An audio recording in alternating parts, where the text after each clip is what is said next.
Hi, this is Roz Brooks, your health and wellness strategist, teaching you how to have a healthy mind, body, and life you love.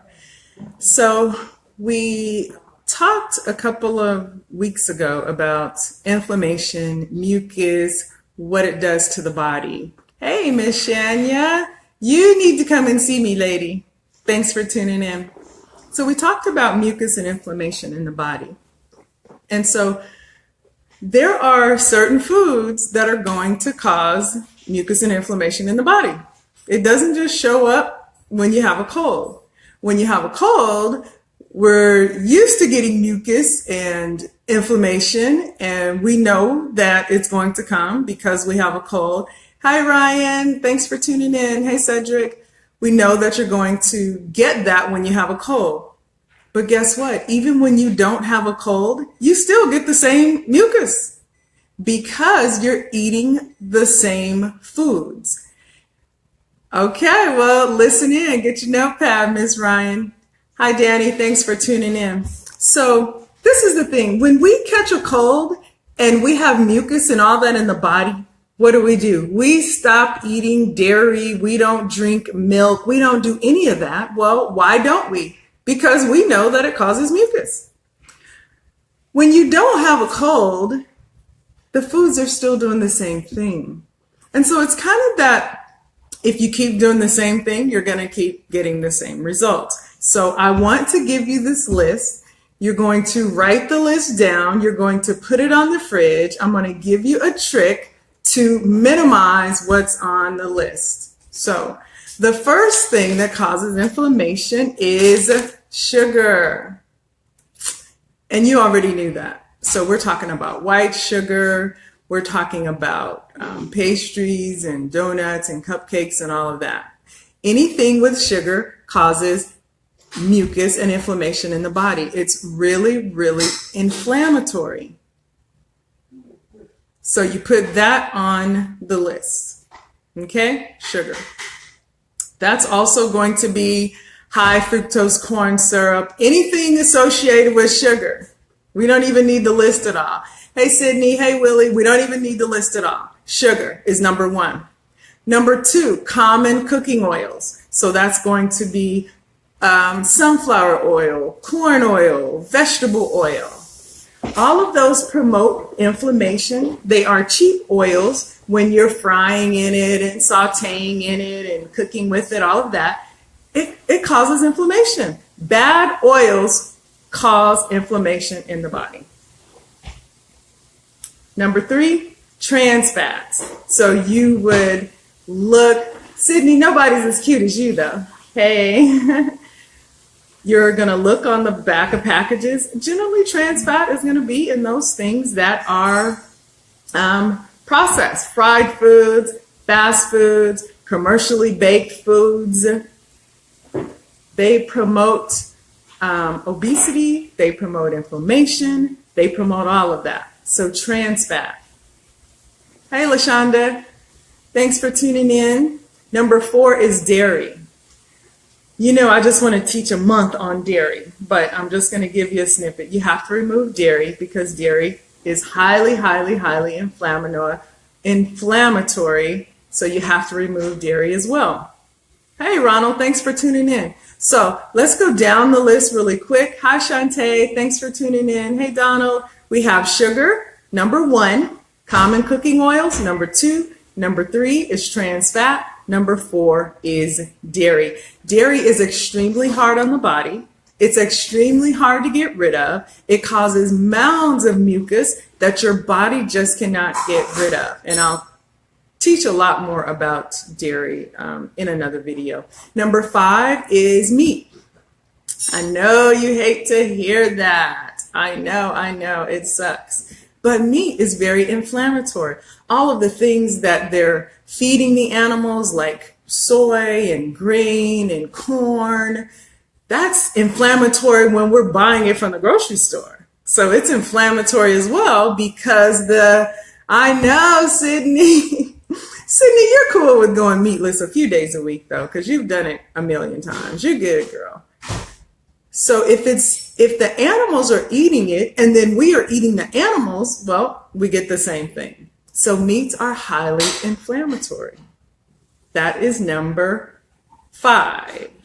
The antibiotics that they're using in the animals, on and on. I'm not going to turn this into a whole don't eat meat kind of thing, but just know that meat is inflammatory. And we're talking about reducing inflammatory foods because that is going to help you to be the healthiest self that you can. Hi, I am Queen. Thanks for tuning in. Number 6, red and processed meats. You have to stop if you're a hot dog eater, hot link eater, turkey in the deli eater. Willie, it is not hard. You just have to have some substitutes and you just have to be prepared. I don't know if you're not a part of my Well Women Lounge, I'll put the link in. You need to get over there because I'm talking a lot, just kind of giving them some tools and strategies. They had to get a box and put some stuff in it. I won't go through what they all had to do in the lounge, but definitely join that group because I'll be able to do a whole lot more and teach you a whole lot more. But the red and processed meats contain molecules that humans can't normally process. And that's what begins to cause all of the destruction in our body. Okay. Number 7, alcohol. Well, we know alcohol causes inflammation. Alcohol has too much sugar. It has too much everything in it. So alcohol. Regular consumption can cause irritation to the organs. It can lead to cancer. It's just inflammatory. Number 8, refined grains. Highly, highly, highly inflammatory.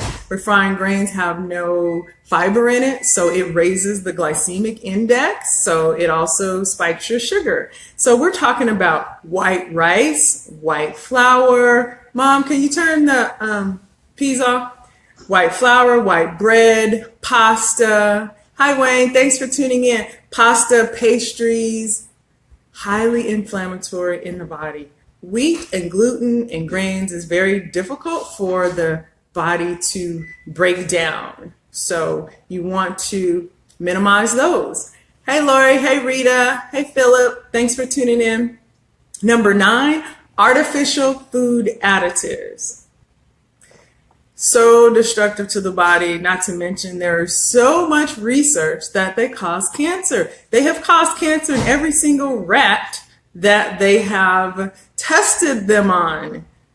The blue packs, the blue packs, yellow packs. What else we got? Blue, yellow. Is it just blue and yellow? Might be a green pack. I don't know. So the sugar substitutes and MSG are in sugar substitutes. Okay. So you want to eliminate those from the body.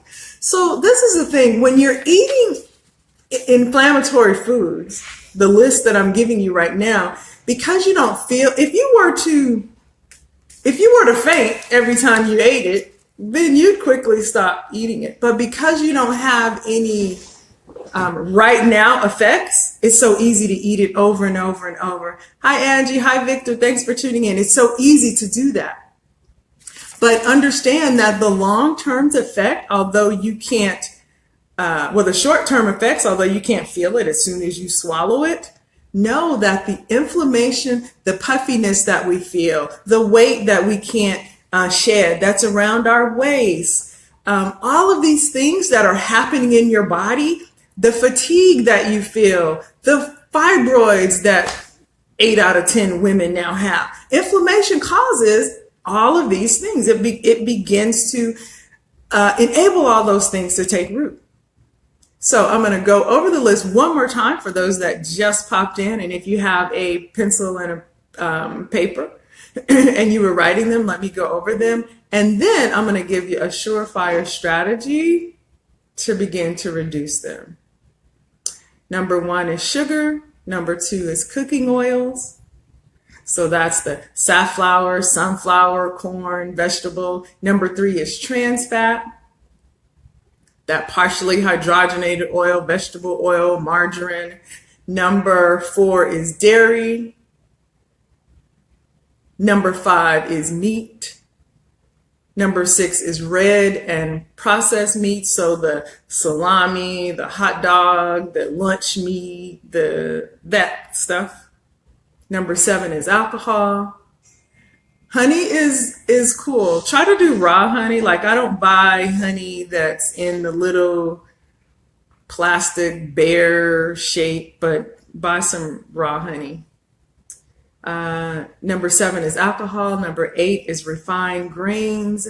Number 9 is artificial food additives. Number 10 is you fill in the blank.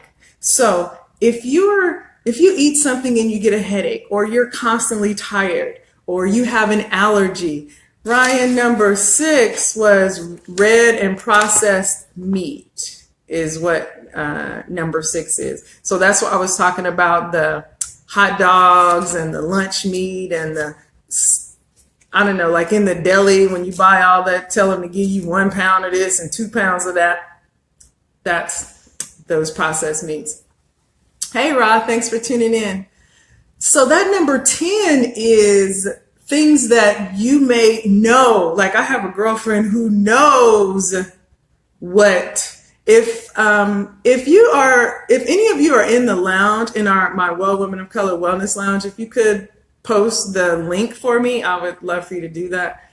I think it's like facebook.com/Well Women of Color maybe, or something. But number 10 is that I have a girlfriend who when she drinks coffee, she gets automatically stopped up, sounds like she has a cold, can't breathe.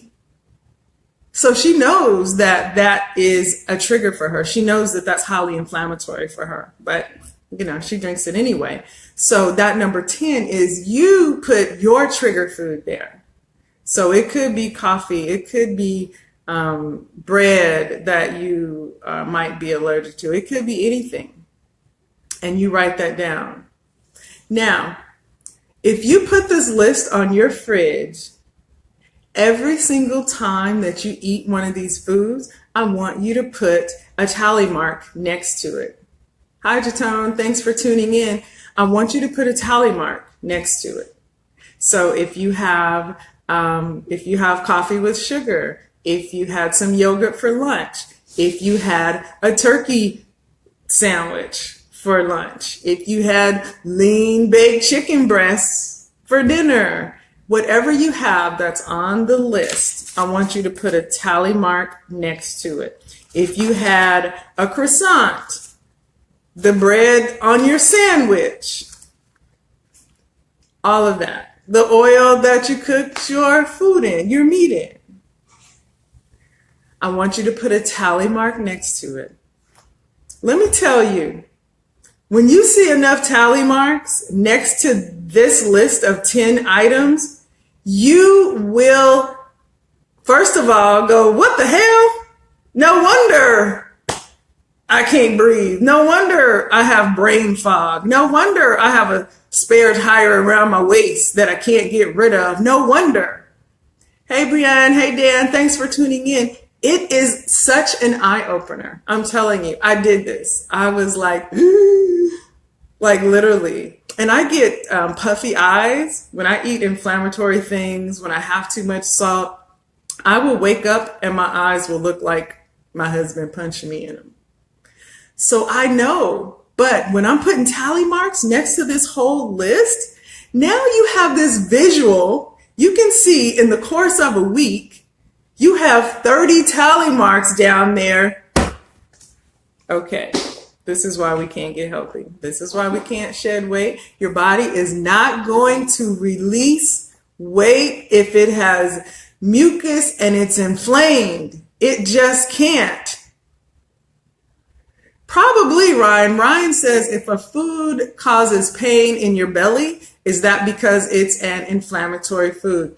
I would say that's a food that you're allergic to. That's a food that has something in it that your body doesn't agree with. And chances are, if it's causing you pain, it is inflammatory as well. Because you have to understand that when you eat a food that your body doesn't recognize, that has things in it that your body doesn't recognize, it immediately goes into war mode and it begins to attack. And that pain is some of the attack. Hi, Tanya. Hi, LaTanya. Thanks for tuning in. And that pain is something that you have to pay attention to. This is why it's so important to do the dry skin brushing to help get stuff out, to go into the sauna to help sweat out some of this inflammatory junk that we're eating. But that is all I have for today. Didn't want to make the video too long, but this is so important. So if you're just tuning in, hit the replay button, listen to it again. There's 10 things that are highly inflammatory. Put it on your fridge, put a tally mark next to it at the end of the night. Just try to think back. If you don't keep a food journal, think back to everything you ate.